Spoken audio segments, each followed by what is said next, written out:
My name is Rodney Rock. I started my career in photography, if you want to call it that, back in the late 70s when I went into the service. I carried Instamatic 110 camera everywhere I went, from Germany, Texas, Oklahoma, California, and shot everything with that. Years later, I graduated to a LSR camera, and I loved it. I mean, I could actually get good, usable pictures with that. One day I was at the shop down in Florida where I lived for 28 years, and one of the ladies came in with a Sony digital camera. I'd never seen one before, never even heard of it. And she said, "Oh, I can just take the pictures and put them on the computer." Kind of freaked me out. I said, "Dang, I'm getting one of them." So about a year later, I bought a Kodak digital camera and started shooting with that. Got into Lightroom and Photoshop. I don't heavily process most of my photos.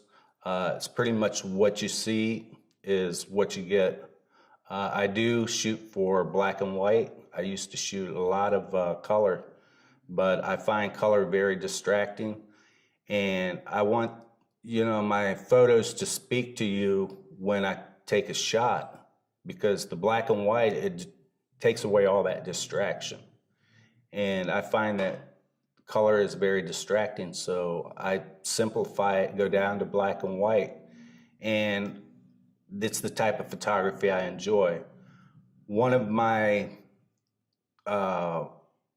people that I worked with in Florida, he was a designer for fine art lamps, he is a very well-known designer in the lighting industry.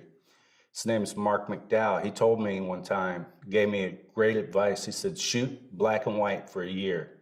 He said, "Just shoot that." And I did it and fell in love with it.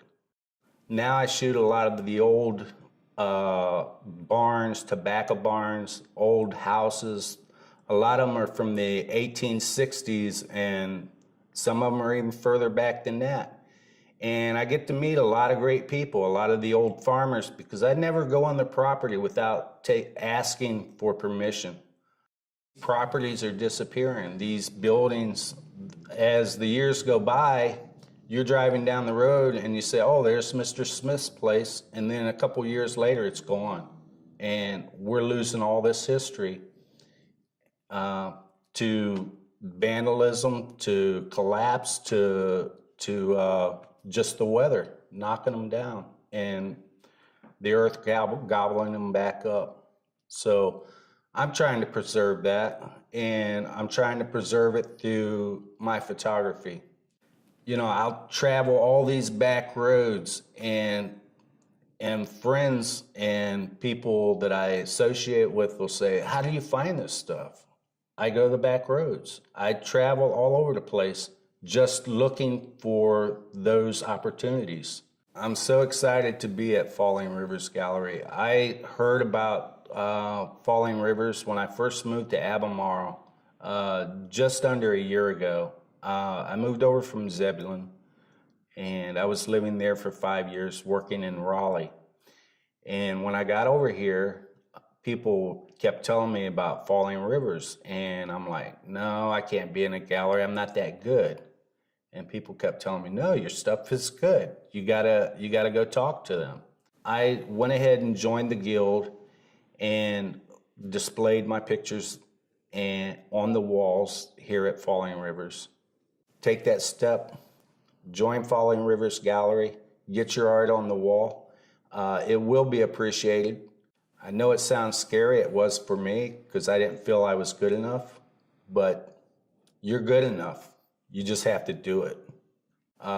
We have some really outstanding artists here, and we would love for you to come and join us and be a part of, I know it's cliche, but the Falling Rivers family.